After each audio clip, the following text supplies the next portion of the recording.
स्वागत है दोस्तों आप सभी का फिर से एक नई वीडियो में। दोस्तों आज की इस वीडियो में हम लोग जो है 28 फरवरी के लिए इतिहास का हिस्ट्री का सबसे मोस्ट इम्पोर्टेंट सबसे महत्वपूर्ण प्रश्न को देखने वाले हैं दोस्तों, जो आपका क्लास 12 का रहने वाला है।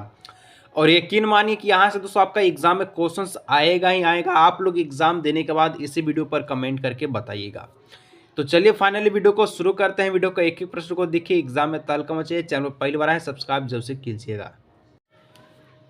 तो चलिए दोस्तों फाइनली वीडियो को शुरू करते हैं। वीडियो का एक एक प्रश्न आपके बोर्ड एग्जाम 2025 के लिए 28 फरवरी इतिहास के पेपर के लिए सबसे मोस्ट इंपोर्टेंट रहने वाला है। ठीक है, आप लोग देख सकते हैं सबसे पहला प्रश्न यहाँ पर इंग्लिश में है और इसके बाद हिंदी में है।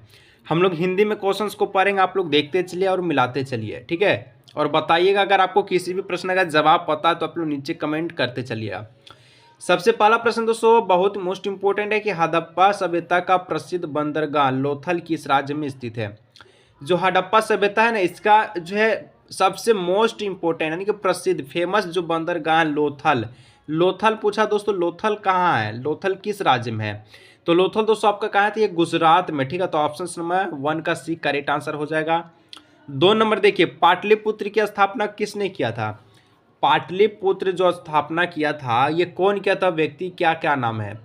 चंद्रगुप्त मौर्य नहीं ना, अशोक नहीं दोस्तों आपका बिम्बिसार। ठीक है, ऑप्शन नंबर सी हो जाएगा उदयन। उदयन क्या किया था, तो पाटलिपुत्र की स्थापना किया था। तो यहाँ पर ऑप्शन नंबर सी हो जाएगा। इसके बाद देखिए 3 नंबर क्वेश्चन, पानीपत का प्रथम युद्ध कब हुआ था। तो हम लोग जानते हैं पानीपत का प्रथम युद्ध 1556 ईस्वी में हुआ था। ठीक है, सॉरी 1526 ईस्वी में हुआ था। देखिए किस तरह का क्वेश्चन है, सबसे अच्छा क्वेश्चन से एकदम लो टाइप का क्वेश्चन। ठीक है, इसी प्रकार का क्वेश्चन दोस्तों आपका एग्जाम में पूछा जाएगा, बिल्कुल टेंशन मत लीजिए। 28 फरवरी को गर्दा मचा दीजिएगा। Option number B 1526।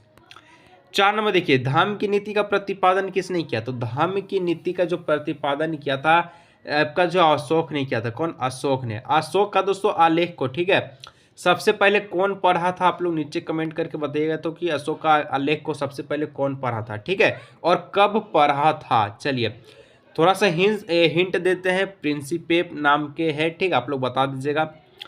5वां नंबर, भक्ति आंदोलन के निर्गुण शाखा प्रमुख संत कौन थे। भक्ति आंदोलन का निर्गुण शाखा के प्रमुख संत कौन था, ये क्वेश्चन पूछा है। ठीक है, तो भक्ति आंदोलन का निर्गुण शाखा की बात की जाए तो ऑप्शन नंबर सी बोलिएगा, कबीरदास इसका करेक्ट आंसर हो जाएगा। इसका बाद 6ठा नंबर क्वेश्चन कि हैंसांग किसके दरबार में भारत आया था। ठीक है, हैंसांग जो है किसके दरबार में भारत आया था। तो कनिष्क नहीं ना, समुद्रगुप्त नहीं आपका चंद्रगुप्त द्वितीय। ऑप्शन नंबर डी हो जाएगा, हर्षवर्धन के जो है दरबार में भारत आया था। कौन, हैंसांग। ठीक है, इसका बाद देखिए 7 नंबर क्वेश्चन, विजयनगर के प्रसिद्ध शासक कृष्णदेवराज, ठीक है, देवराय किस वंश से संबंधित है। विजयनगर के दोस्तों सबसे प्रसिद्ध शासक की बात की जा रही है जिसका नाम है कृष्णदेवराय। कौन से वंश से संबंधित है, तो ये दोस्तों जो वंश था इनका वंश था आपका तुलु वंश। कौन सा वंश, तुलु वंश। ऑप्शन नंबर सी हो जाएगा बिल्कुल सही आंसर। इसके बाद आपको देखिए नेक्स्ट क्वेश्चन से 8वां नंबर क्वेश्चन, हुमायूंनामा की रचना किसने किया। हुमायूंनामा की रचना कौन किया था, हुमायूं नहीं, हेनरी बेवरेज नहीं। ऑप्शन नंबर सी गुलबदन बेगम। गुलबदन बेगम ने हुमायूंनामा की रचना की थी। 9 नंबर क्वेश्चन देखिए कि ब्रजयान की किस धर्म की शाखा है। ब्रजयान दोस्तों किस धर्म की शाखा है, तो आपको पता होना चाहिए जो ब्रजयान है दोस्तों आपका बौद्ध धर्म की शाखा है। कौन सा, बौद्ध धर्म की शाखा। Option number A is the correct answer. 10 number question देखिए, भारत का नेपोलियन किसे कहा जाता है। तो भारत का नेपोलियन किसे कहा जाता है, तो हम लोग जानते हैं समुद्रगुप्त को। किसको, समुद्रगुप्त को भारत का क्या कहा जाता है, तो नेपोलियन कहा जाता है। तो ऑप्शन नंबर 1 हो जाएगा। इसके बाद 11 नंबर देखिए, British India east India company की स्थापना कब हुई।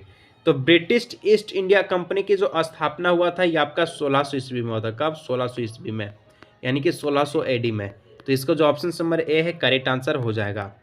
इसके बाद देखिए 12 नंबर क्वेश्चन है, संथाल विद्रोह के नेता कौन है। तो झारखंड का प्रश्न है संथाल विद्रोह। संथाल विद्रोह का नेता हम लोग जानते हैं सिंधु और कान्हू हो जाएगा। तो option number C is the correct answer. ठीक है, 13 नंबर, 1857 का सिपाही विद्रोह कहाँ से आरंभ हुआ था। हम लोग जानते हैं 1857 का जो क्रांति है दोस्तों आपका मेरठ से, कहाँ से, मेरठ से स्टार्ट हुआ था। तो ऑप्शन नंबर बी हो जाएगा मेरठ। 14 नंबर देखिए क्वेश्चन है, भारत में ईस्ट इंडिया कंपनी के व्यवसायिक गतिविधियों का प्रथम केंद्र कौन था। तो भारत में ईस्ट इंडिया कंपनी का, ठीक है, सबसे पहला व्यापारिक गतिविधियां के अगर प्रथम केंद्र की बात की जाए, ठीक है, तो देखिए 14 का ऑप्शन नंबर क्या हो जाएगा, डी सूरत, इसका बिल्कुल सही एंड सटीक आंसर हो जाएगा। इसका बाद आप लोग आगे बढ़ेगा नेक्स्ट क्वेश्चन से आपका 15 नंबर, 1857 के विद्रोह के कारणों में से एक चर्बी युक्त कारतूस का प्रयोग किस राइफल में किया जाता था। तो हम लोग जानते थे, जिसमें दोस्तों एक आपको मंगल पांडे का फिल्म भी है, उसमें आपको बताया भी गया है, ठीक है, कि जो अब 1857 का जो विद्रोह हुआ था तो उसमें एक बंदूक था या फिर एक आपका राइफल था, ठीक है, जिसमें दोस्तों कारतूस यानी कि चर्बी का प्रयोग किया जाता था, और उस राइफल का नाम था एनफील्ड, एनफील्ड नाम था, ऑप्शन नंबर सी, ठीक है। 16 नंबर क्वेश्चन से रेतवारी व्यवस्था किसने लागू किया। तो रेतवारी व्यवस्था की बात की जाए तो आपका ये दोस्तों कौन लागू किया था, तो थॉमस मुनरो ने, तो ऑप्शन नंबर सी इसका बिल्कुल सही आंसर हो जाएगा। आगे देखिए 17, फोर्ट विलियम की स्थापना कहाँ की गई थी। तो फोर्ट विलियम दोस्तों आपको पता ही है कलकत्ता में है, जो मोटर के लिए फेमस है, ठीक है, फोर्ड मोटर आपका ऑप्शन नंबर ए हो जाएगा कलकत्ता। 18 नंबर देखिए कि मेघदूतम के रचनाकार कौन है। तो मेघदूतम के जो रचनाकार है कौन है, तो ये आपका कालिदास है, तो ऑप्शन नंबर बी हो जाएगा इसका बिल्कुल सही एंड सटीक आंसर कालिदास। 19 नंबर, यूनेस्को ने हम्पी को विश्व विरासत स्थल कब घोषित किया। यूनेस्को ने हम्पी को दोस्तों विश्व विरासत जो है आपका, ठीक है, विश्व विरासत स्थल कब घोषित किया गया। तो यहाँ पर 19 का आपको पता है कि किसका, इसका जो correct answer option number B हो जाएगा 1986 बिल्कुल सही आंसर हो जाएगा, ठीक है। नेक्स्ट 20 नंबर, हड़प्पा सभ्यता के किस स्थान से कांसों के नर्तकों की प्रमाण मिली है। तो हड़प्पा सभ्यता के दोस्तों मोहनजोदड़ो के जो कि आपका स्थान से कांसों के, ठीक, कांसों के क्या मिला, नर्तकों का प्रमाण मिला, तो ऑप्शन नंबर ए हो जाएगा। 21 नंबर, रामायण के मौलिक रचनाकार कौन थे। तो रामायण के मौलिक रचनाकार की बात की जाती थी आपका वाल्मीकि हो जाएगा, option number C. 22 number, Santhal भाषा में विद्रोह को क्या कहा जाता है। तो संथाल भाषा में, ठीक है, विद्रोह को, युद्ध को क्या कहते थे, हुल कहते, क्या कहते हैं, हुल, हुल माने विद्रोह, ऑप्शन नंबर सी। इसका बाद आगे आप लोग देखिएगा 23 नंबर, भारतीय राष्ट्रीय कांग्रेस के प्रथम अध्यक्ष कौन थे। तो भारतीय राष्ट्रीय कांग्रेस के प्रथम अध्यक्ष कौन था दोस्तों, तो आपको पता होना चाहिए कि यहाँ पर ऑप्शन नंबर क्या हो जाएगा, ऑप्शन नंबर, ठीक है, क्वेश्चन नंबर कितना है, तो आप सभी का 23 नंबर। तो भारतीय राष्ट्रीय कांग्रेस का जो है आपको पता होना चाहिए कि यह जो है आपका बोमेश चंद्र बनर्जी, ठीक है, ये क्या है, तो कांग्रेस का अध्यक्ष है। इसके बाद 24 नंबर देखिए नेक्स्ट क्वेश्चन 24 नंबर, हड़प्पा सभ्यता में संबंधित R37 क्या है। R37 क्या है हड़प्पा सभ्यता में, तो एक कब्र का ग्राह है, ठीक है, एक कब्रगाह है, ठीक है, ऑप्शन नंबर बी हो जाएगा। इसका बाद नेक्स्ट क्वेश्चन से आपका 25, इब्न बतूता कहाँ से भारत आया था। तो हम लोग जानते हैं इब्न बतूता जो है मोरक्को से भारत आया था, इसका जो सही आंसर है ऑप्शन नंबर डी हो जाएगा। 26 नंबर देखिए कि साबरमती का संत किसे कहा जाता है। तो साबरमती का जो संत है किसे कहा जाता है, तो हम लोग जानते हैं महात्मा गांधी को साबरमती का क्या कहा जाता है, संत कहा जाता है, ऑप्शन नंबर सी। ये नेक्स्ट क्वेश्चन से 27, स्वराज पार्टी के संस्थापक कौन थे। तो स्वराज पार्टी के संस्थापक कौन था दोस्तों, तो यहाँ पर option number B Motilal Nehru और चित्तरंजन दास। महात्मा गांधी स्वराज पार्टी के संस्थापक नहीं थे, तो ऑप्शन नंबर डी हो जाएगा, बी एंड सी दोनों। इसके बाद नेक्स्ट क्वेश्चन से कि भारत में सबसे पहले सोने का सिक्का किसने जारी किया।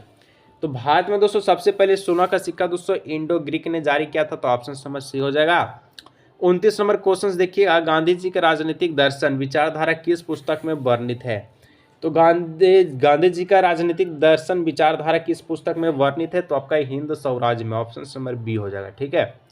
अंतिम प्रश्न 30 नंबर की ओर हम लोग बढ़ते हैं और क्वेश्चन कहता है कि हड़प्पा सभ्यता का भारत में सबसे बड़ा स्थल कौन है। भारत में पूछा है, तो भारत में दोस्तों यहाँ पर राखीगढ़ हो जाएगा और पाकिस्तान में मोहनजोदड़ो, तो ऑप्शन नंबर सी इसका बिल्कुल सही आंसर होगा राखीगढ़। तो कुछ इस प्रकार से दोस्तों 30 हम लोग मोस्ट इंपोर्टेंट MCQ क्वेश्चंस को देखेंगे। अगर किसी को सब्जेक्टिव का वीडियो चाहिए तो आप लोग नीचे कमेंट कीजिएगा कि सर पार्ट 2 का वीडियो लेकर के आए, तभी लेके आऊँगा, वरना नहीं, तो आप लोग नीचे जरूर कमेंट कीजिए। मिलते हैं नेक्स्ट वीडियो।